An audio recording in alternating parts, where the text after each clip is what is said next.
ખબરોમાં બન્યા રહેવા માટે બેલ આઇકોન દબાવો અને એબીપી અસ્મિતાને સબસ્ક્રાઇબ કરો.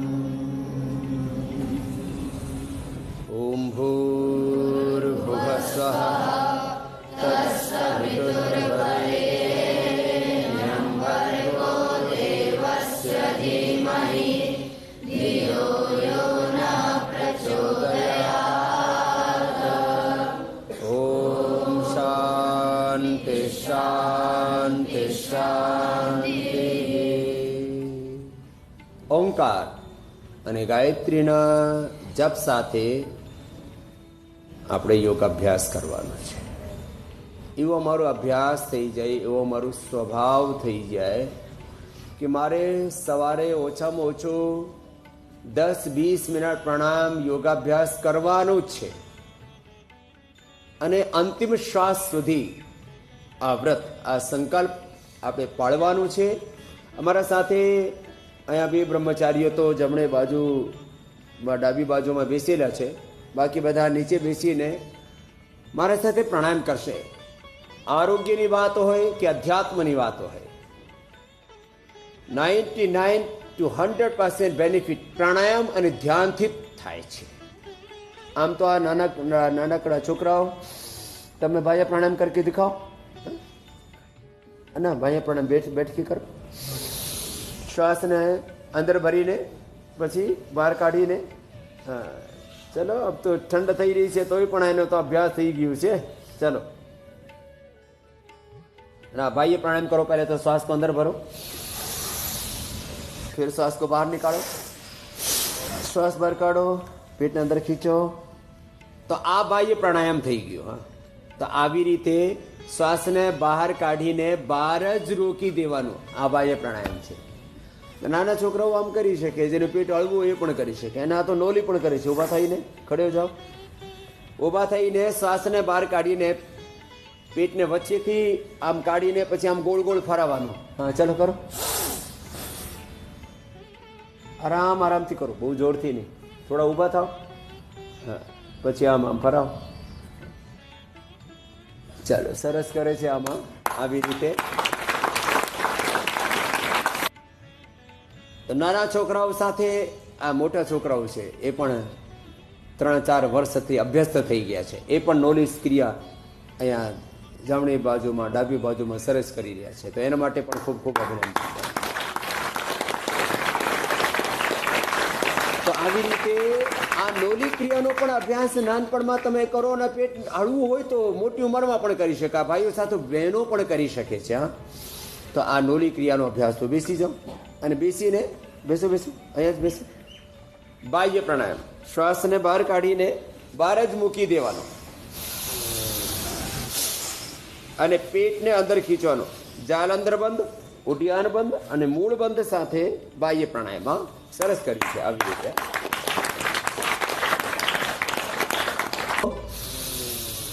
સારી રીતે યોગ કરવાનો. જો આજે મારું મૂળ વિષય છે, આપણે પ્રાણાયામ યોગાભ્યાસ વિધિસર કરવાનો. અને હું વારંવાર કહું છું, 99% થી માંડીને 100% બેનિફિટ પ્રાણાયામ થકી થવાનું છે. એટલે ઊંડો શ્વાસ આમ ભરવાનો, કાઢવાનો. જેને હાઈ ટેન્શનની પ્રોબ્લેમ છે, જેને હાર્ટની પ્રોબ્લેમ છે, જેને હર્નિયા છે, બેકેક છે, વીકનેસ છે, એ ધીમે ધીમે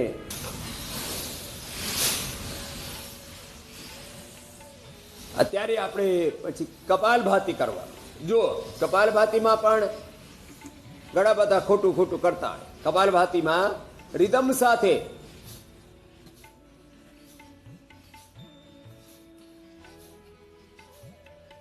કપાલભાતિ કરજો, એમાં ત્રુટિ નહીં કરવાની. વિધિસર કરવાનું. મેથડ 100% કરેક્ટ હોવું જોઈએ. એ અદ્ભુત છે. આપ જુઓ, આ ફક્ત કપાલભાતિ કરવાથી સૌથી વધારે રોગો મટે. જેને પાયસ ફિશર ફિસ્ટ્યુલા છે એના માટે રામબાણ છે કપાલભાતિ. તરફલા ચોણ સાંજે લઈ લેવાનું. એનાથી એટલું બધું લાભ થાય જેની માણસ કલ્પના નહીં કરી. અમે થોડી ઔષધિઓનો સેવન અને યોગાભ્યાસ, થોડા કાયકલ્પ લેપ લગાવીએ છીએ, જેમાં હળદર, પછી એલોવેરા, લીમડાના પાન, પછી આ પામાર કે મહેંદી જે તમને મળી જાય, ત્રિધારા કે મલતાસ, અને કાયકલ્પ તેલ એડવાન્સ કાયકલ્પ તેલ, આ કાયકલ્પ લેપ અને કપાલભાતિ કરાવીને થોડો ઉપવાસ, થોડો સંઘ પ્રક્ષાલન, બસ્તી અને એમાં આ આપીને અમે લોકોનો કોલાઇટિસ સારું કર્યું છે, સોરાયસિસ સારું કર્યું છે, લિકોડર્મા સારું કર્યું છે. લિકોડર્મા તો શીતળખંડ એમાં લગાવવામાં પ્રયોગ કરીએ છીએ. આ જુઓ કપાલભાતિ, બાહ્ય પ્રાણાયામ જે સૌથી પહેલા બતાવ્યું હતું. શ્વાસને બહાર કાઢીને જાલંધ્રમો દુર્યાણ બંધ મૂળ બંધ સાથે કરવાનું.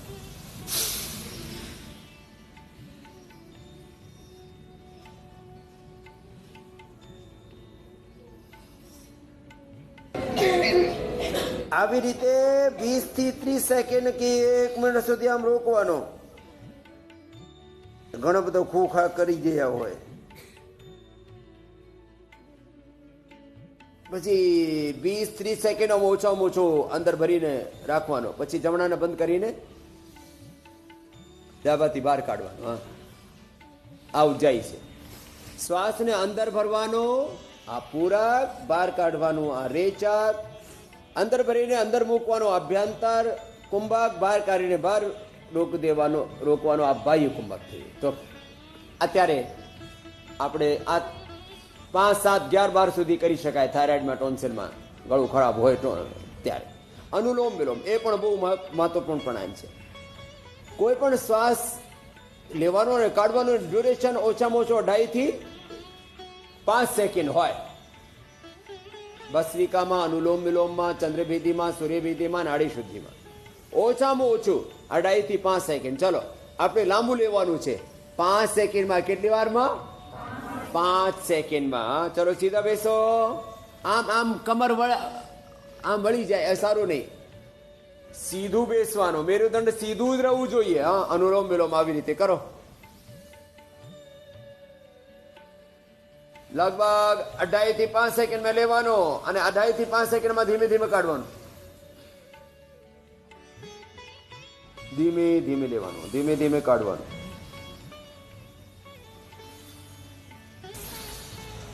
આ અનુલોમ વિલોમ પ્રાણાયામ આ પણ સતત ઓછામાં ઓછું 5 મિનિટ કરવાનું. એનાથી ઓછું કરો ને તો લાભ નહીં થાય. તો કેટલી વાર કરવાનું? ઓછામાં ઓછું 5 મિનિટ. અને સતત 10-15 મિનિટ કરો ને તો પૂરું ટ્રાન્સફોર્મેશન થાય, સમગ્ર દિવ્ય રૂપાંતરણ થાય. તો આ છે અનુલોમ વિલોમ. તો આમાં પણ વિધિસર કરવાનો, બહુ જોરથી નહીં કરવાનો, ઈચ્છા ના હોય તોય પણ કરવાનો. અને જે સ્વસ્થ માણસો છે, નાના છોકરાઓને, દીકરાઓને, દીકરીઓને પણ ઓછામાં ઓછું 5 મિનિટ તો કરવાનું. જેને હાઇપરટેન્શનની, હાર્ટની પ્રોબ્લેમ છે એને 15-20 થી માંડીને અમે તો એસએલએમાં, શોર્ટ ડિવિઝન, કેન્સરમાં 1 કલાક કપાલભાતિ અનુલોમ વિલોમ કરાવીએ છીએ. તો સાંભળો નેક્સ્ટ પ્રાણાયામ ભ્રામરી. પહેલી આંગળી માથા ઉપર મૂકવાની, શેષ આંગળીઓ આમ મૂકવાની. પછી કાન અંગૂઠાથી બંધ આમ કરવાના. જે ઉપર ઢક્કણ છે ને એને આમ બંધ કરી દેવાય. આમ આમ બહારની કોઈ અવાજ નહીં આવે, અંદરથી ઓંકારનો ઉદ્ઘોષ થાય. તો જેમ સૂર્ય ઉદય થાય એમ અગ્નિ ચક્રમાં એક દિવ્ય આભા જ્યોતિ પ્રકાશનો દર્શન થાય. એને આત્મ જ્યોતિ, બ્રહ્મ જ્યોતિ આમ કહેવાય યોગમાં.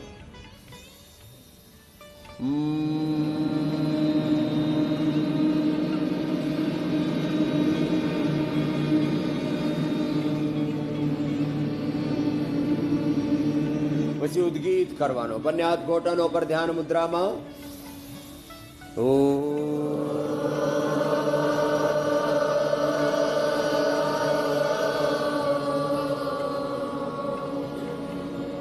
આવી રીતે ઊંડો શ્વાસ ભરીને જો આ બંને પ્રાણાયામમાં પણ શું તકલીફ થાય, ઘણા બધા આમ ભ્રામરી કરે ને પછી કાન બંધ જ નહીં કરે, આમ ફક્ત અહીંયાથી જ કરે, આમ એનાથી પણ પૂરો ફાયદો નહીં થાય. પછી ઘણા બધા આમ કોઈ આમ મૂકે, કોઈ આમ મૂકે, બીજી રીતે શું એનાથી થાય જ નહીં. ઘણા બધા આમ મૂકે પછી આમ મૂકે, અને નાક ઉપર મૂકવાની જરૂર નથી, આમ કરે, બીજી આવું નહીં કરવાનું. પછી પહેલી ઊંઘને માથો, શીશને ઊંઘ, આમ આંખો બહુ વધારે બળ નહીં આપવાનું, બહુ જોરથી નહીં કરવાનું. કાન ઉઠા ત્યાં બંધ કરી, મૂંઢો બંધ કરી, ઘણા બધા કાન આમ કરીને ઓમ આમ કરતા હોય, આમ નહીં કરો, નાદમાં આમ થાય. પછી ઉદ્ગીત જ્યારે બોલવાનું હોય ત્યારે ઓંકારમાં 15 સેકન્ડ અને મકારમાં 5 સેકન્ડ, લગભગ 20 સેકન્ડમાં આ એક આઈડિયલ ઓંકારનું ઉચ્ચારણ થાય. ઉદ્ગીત આઈડિયલ 20 સેકન્ડમાં. આવી રીતે વિધિસર ભ્રામરી ઉદ્ગીત કરવાનું. જો શીતકારી, આ બધું પ્રાણાયામથી જ પૂરું રૂપાંતરણ થાય 99% થી માંડીને 100%. પછી ધારણા, ધ્યાન, સમાધિ, સંયમ, પ્રજ્ઞાલોક સાથે જેને જેવી બીમારી હોય, મૂળાધાર ચક્રમાં સ્વાધિષ્ઠાન, મણિપુર, હૃદય, વિશુદ્ધિ, આજ્ઞા, ભ્રુકુટી અને સહસ્રાર ચક્રમાં જ્યાં આવશ્યકતા હોય, જ્યાં રોગ પીડિતો હોય આપણું અંગ, ત્યાં જ મનને કેન્દ્રિત કરીને યોગાભ્યાસ કરો તો પછી એક દિવ્ય ઉર્જાની ઉત્પત્તિ અંદરથી થાય. ચલો શીતકારી કરી, જીવાને બહાર કાઢીને અને શ્વાસ અંદર ભરવાનું. આમ તો ઠંડીનું મોસમ છે, પણ જેને બહુ બીપી વધારે, ગુસ્સો બહુ આવે, જેને પિત્ત વધી ગયું હોય,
એમ કરશે એને કોઈ રોગ નડશે જ નહીં.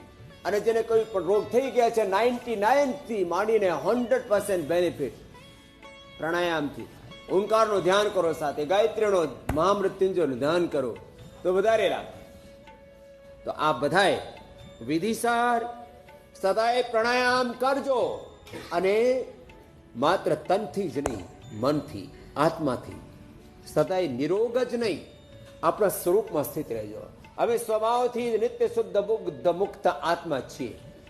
મુક્તિ અમારો સ્વભાવ છે, બંધન તો આરોપિત છે. જ્ઞાનમય છે આમ અમારો આત્મા, શ્રદ્ધામય છે, સુખમય, શાંતિમાં, આનંદમય, પ્રસન્નતામય છે આપણો આત્મા. આત્મવિસ્મૃતિ કરીને અમે સંસારમાં દુઃખ પામી રહ્યા છીએ, એટલે આત્મસ્મૃતિ નહીં હોવી જોઈએ. તો આવી રીતે દરરોજ વિધિસર પ્રાણાયામ કરજો. અને બધા છોકરાઓને, છોકરીઓને, બાળકોને, બાળિકાઓને એક અમે નારા આપીએ છીએ, કરો યોગ રહો.